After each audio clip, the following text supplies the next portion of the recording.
niya ang buhay ko para mapatunayan ko ang pagmamahal ko sa ating bansa. July 27, 2003, unang nakilala si Lieutenant Senior Grade Antonio Trillanes IV. Isa siya sa mga leader ng mahigit 300 sundalo ng Grupong Magdalo na sumugod sa Makati. Pangyayaring tumatak sa kasaysayan at tinawag na Woodwood Mutiny. Ang hiling ko sa inyo ngayong oras na ito ay buksan nyo lang ang isipan ninyo. Hindi ko kayo pipiliting maniwala, pero gusto kong sabihin ito sa inyo. Baka sakaling magbukas ang isip mo. Dahil ang pagmamahal sa bayan, hindi mo pwedeng daanin sa kwentuhan, sa pagpapatawa, sa pagmumura. Madadaan mo ito sa katotohanan. Ito ang buong kwento ko. Noong 2016, nagsimula ka agad ng patayan. Shoot them dead. Kami noon sa Senado, sa oposisyon, iniisip namin ano ito nangyari. Ngayon po ba ito? Kaso araw-araw, daan-daan ang namamatay. Naaalarma kami dahil bilang miyembro ng Senado, ang katungkulan namin ay pumuna ng mga kamailian na nakikita natin sa ating lipunan. Naghain kami ng resolusyon, hindi po ito panggugulo. Ito po ay isang checks and balance ng ating sistema na para siguraduhin na walang maglalabis ng poder sa iba't ibang sangay ng gobyerno. Si Sergeant Arturo Las Cañas ay isa sa mga leader ng Davao Death Squad. Nagmamatigas noon at dinidinay niya lahat ng mga paratang sa kanya. Namatay din ito sa Davao City. Your Honor, I think I'm not in a position to answer, Your Honor. During the investigation, lumabas po si Mr. Edgar Matubato. Siya ay isang original member ng Davao Death Squad simula pa noong 1989 o 1990 at kung saan dinitalye niya kung paano nagsimula yung Davao Death Squad, sino-sino yung mga pinuno nito, paano sila na-organisa, paano sila pumapatay hanggang nung umalis siya nung mga 2011 o 2012 dahil napagbintangan siya na siya ay pumatay sa isang personalidad. Dahil sa bintang na ito, si Edgar Matubato ay tumakas papuntang Maynila at nag-walk-in siya sa Department of Justice noong 2014. Bakit po nandito kayo? Para malaman ng taong bayan ang ginawa namin sa Davao City.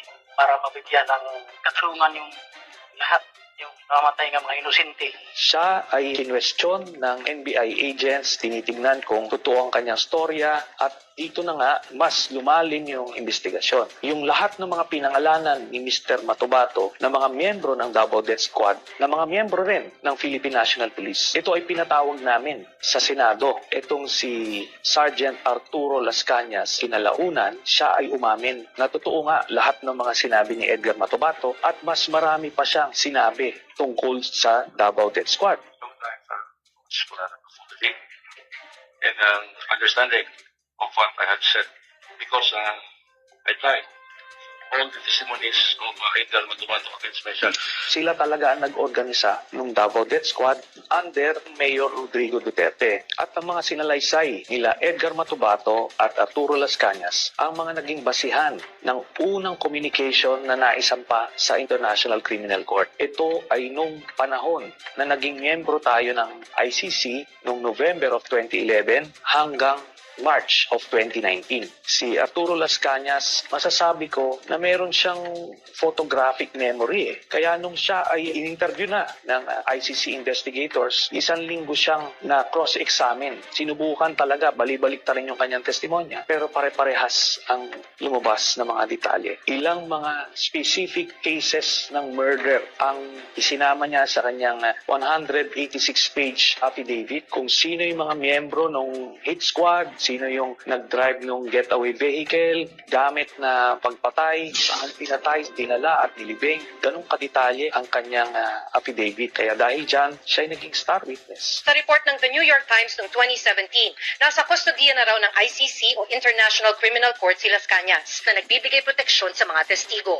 Lalo na doon sa panahon na Mayor si Duterte. Ngayon ko lang po sasabihin, meron pa pong isang hitman na nauna nang nagpunta sa ICC ng Witness Protection Program nila. Parehas ang sinabi nila. Kaya solid ang ebidensya po doon ng kaso ni Duterte. Nung presidente na si Duterte, ang sinasabi ni Las Cañas, ando doon siya nung binuo yung transition from the Davao Death Squad to the National Death Squad. Yung template sa Davao, kung paano nila ginawa, ganun din ang gagawin. Meron silang reward system para maenganyong mamatay itong mga members ng Davao Death Squad. Bawat ulo may presyo. Small targets, 5,000, 10,000. Pagka malalaking mga targets, meron 50,000, 100,000 hanggang 300,000 dun sa isang pinapatay nila. Binibigyan sila ng picture, binibigyan sila ng address, binibigyan sila ng target, tapos pinupuntahan nila at pinapatay nila. Ina-assume nila Matubato at nila Cañas na kung ang sinabi sa kanila ay ito ay pusher or drug addict, sa totoo lang hindi nila alam kung ano yung sinusubo sa kanila. Nung binuo sila, ito ay paniniwala nila na sila ay nakakatulong sa lipunan. Nanilinis nila yung mga dumi ng lipunan. Pero kinalaog, namomotivate na sila doon sa tiwala. Kaya dahil sa tiwala nila kay Duterte, akala nila lahat ng iyon ay totoo. Until napapaisip sila kung totoo ba talagang mga salot sa lipunan yung pinapatay. Kasi meron silang pinatay na isang pamilya. Meron mga asawa, may buntis na babae, tapos may anak na bata. Kaya doon sila nagtatanong, ano ba itong nangyayari talaga? Lumabas ang sagot noong 2003, nung nakilala ni Mr. Las Cañas, si Michael Yang, Sammy Uy, at Charitan. Ito ay inendorso sa kanila ni Duterte na poproteksyonan nila. Nakita nila na itong mga Chinese drug lords na ito nag-i-import ng mga chemicals na pangbuo ng mga shabu. Ito ay nag-i-export papunta sa ibang bansa, ginagamit ito pang supply, pang benta. Ito ay rape ni then Captain Asierto at pinagpapatay nila yung mga Chinese chemists na nandoon. At meron pa silang inilabas na siyam na Chinese na galing din doon sa Shabu Laboratory na inutusan sila ni Duterte na patayin lahat. Mr. President, you ordered the killing of Mr. Alan C. along with the other companions. That is not true. That is the job of the police. Lumalabas doon sa salaysay ni Arturo Las Cañas. Hindi alam ni Duterte na bago nila mapatay ay nakausap pa niya yung pinakang pinuno nung siyam na Chinese workers na si Alan C. na ang boss nila ay si Michael Yang at yung kanilang mga passport ay na kay Michael Yang. Another important observation, Mr. President, Alan C. said that his passport was taken by the operatives, while the 10 others, ang sabi po nila, hawak ng employer nila. And the employer was named as Michael Yang. What can you say about this? Nothing to do with it. Wala akong pakialam dyan. Yun na nga ang lumalabas na pinoproteksyonan na sikreto ni Duterte. Ang involvement niya sa isang drug lord sa Davao. Noong 2016, nung naging presidente, si dating Pangulong Rodrigo Duterte, isa sa mga unang appointees niya ay si Michael Yang bilang economic advisor. Kaya dito, ang magtataka tayo, bakit isang Chinese citizen ay gagawing economic advisor ng isang presidente? Kinalauna, nakita namin kung bakit niya ito ginawa para masabi niya sa buong bürokrasya, sa AFP, PNP, DEAP, na protektado niya ito, tao niya ito, si Michael Yang. Noong 2017, ito na ngayon si Colonel Asierto. Siya yung Captain Asierto na nag-raid noong 2004 doon sa Shabu Laboratory sa Davao City. Binalikan niya itong kanyang asset na nagbigay sa kanya ng info tungkol doon sa Shabu Laboratory na yon at sinabi na si Michael Yang, isa rin sa nasa likod doon sa Shabu Laboratory doon. So ibig sabihin, itong economic advisor ni Duterte, isang drug lord.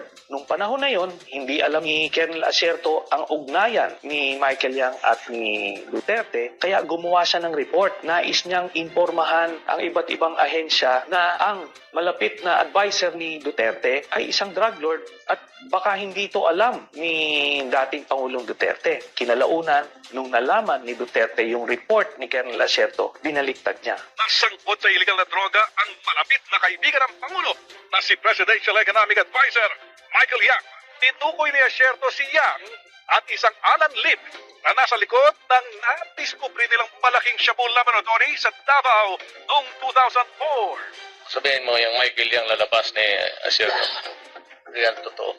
Humingi ng tulong si Asierto sa isang religious group dahil may plano umanong ipaligpit siya sa halagang 15 milyong piso. Si Colonel Asierto ngayon ang pinagbintangan na isang drug lord at siya ay pinapapatay sa publiko. Sa takot ni Colonel Asierto, siya ay nagtago hanggang ngayon. Siya na rin ay isa sa mga titistigo sa International Criminal Court. Sa madaling salita, habang pinapamuka ni dating Pangulong Rodrigo Duterte ang mga pagpatay sa iba't ibang pushers, dealers, yung mga Chinese chemists na galing sa ibang triad na nasa loob ng kulungan, na ito ay naisalaysay dun sa Quad Committee hearings. Nasa likod pala nito ay i-import nila ang mga shabu sa pamamagitan ni Michael Yang, Charlie Tan at Sammy Uy. Ito ay dinadaan sa kosto para makontrol nila ang supply galing sa ibang bansa. Merong isang beses yung sa magnetic lifters, nakita na mismo ng mga K9 positive na merong shabu, pero at binabaliwala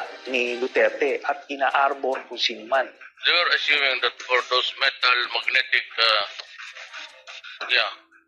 contained, so there's the borehole, there was nothing there. It was pure speculation. Ayon sa PDEA, naabutan nilang butas at walang laman ang lifters dahil naiposilit na ang droga palabas ng warehouse. Kaya ni isang drug lord ay walang nakasuhan dun sa mga tuneto niladang mga na-import na shabu. Ang nagpapasilitate nito lahat, una-una si Pulong Duterte, ang kanyang son-in-law na si Mal Scarpio, ang Customs Commissioner ni Canor Faeldon, at iba pang mga personalidad na nakadikit kay Duterte mismo. Anong nangyari ngayon? Ang mga hindi kasama dun sa kanyang sindikato, ito yung mga pinapatay. Kaya akala ng mga kababayan natin na talagang may nangyayaring patayan ng mga involved sa illegal drugs. Hindi totoo ang war on drugs. Ito ay ginawa lang ni Duterte para panglihis dun sa intensyon niya na i-monopolize or i-control ang drug trade dito sa bansa. Kung may totoo lang maski isa, I will hang myself in front of you. You can summon, I will sign a waiver, all punks. Will the former president be okay that if we draft the waiver now instead of tomorrow? Will you be fine with that, Mr. President? Anong kapalit, sir? Sampaling ko siya sa publiko. Wala naman. Ngayon na. Lulo mo. Isa sa na-discover namin na mga impormasyon, ito ay naibigay sa akin noong 2016 ay yung bank accounts ni Duterte at ng kanyang pamilya. At ang nilalaman nito ay nakakagulat. Nakita namin na daang-daang milyon ang pumapasok sa mga accounts ni Duterte. Joint account si Sara Duterte at si Pangulong Duterte. Every 6 months, may pumapasok na dividendo galing kay Sammy Uy. Punta sa accounts ni Duterte, ni Sara, Baste, Pulong at Hanlet. Lahat ito tumototal ng 40 to 55 million every 6 months. Buong pamilya ng Duterte ay kumikita sa illegal drugs. Dahil sa impeachment case ni Sara Duterte, ang mga bank accounts na ito ay lalabas at makikita ninyo na si Sammy Uy ay nagbibigay ng pera kay Sara Duterte at buong pamilyang Duterte.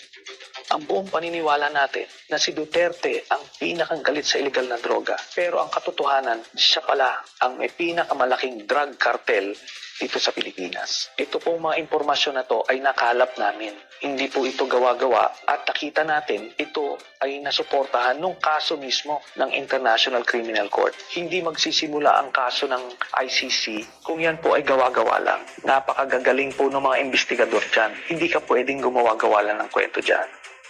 Hindi lang droga ang kinasangkutan ng sindikato ni Duterte. Nandiyan na yung Farmally at yung iba't ibang pinagkakitaan nung COVID. Isama na rito yung Sinovac na vaccine na tinubuan nila ng 2,000 piso bawat isang vial at umorder sila ng 50 million vials. Sa madaling salita, 100 billion pesos ang kinita sa isang transaksyon na ito. Ito rin ang dahilan kung bakit pinigilan nila ang pagpasok ng Pfizer at Moderna at inuna nila yung mahinang klaseng vaccine para sa mga Pilipino. Nandiyan na rin yung mga mass personal protective equipment, yung face shield, yung mga ventilators, yung mga rapid tests, yung RT-PCR at iba pang mga gamit nun. Yung inaakala ninyo na natulungan kayo nung panahon ng pandemic, ang totoo nito ay pinagkakitaan pa tayo. Ang sindikato ni Duterte din ang nagpasok ng mga pogo sa Pilipinas. Itong pogo ay naging pugad ng iba't ibang krimen. Human trafficking, cyber pornography, money laundering at iba pa. Na-discover nga dito sa mga Quadcom hearings na lumabas yung mga pangalan nila Alice Guo at iba pa. Makikita natin dito si Michael Yang ay kasama sa Pharmaly, kasama rin siya sa Pogo at kasama siya sa drug cartel. Sa makatuwid, ang pinaglingkuran ni Duterte ay hindi Pilipino, hindi kayo, kung hindi si Michael Yang ng China.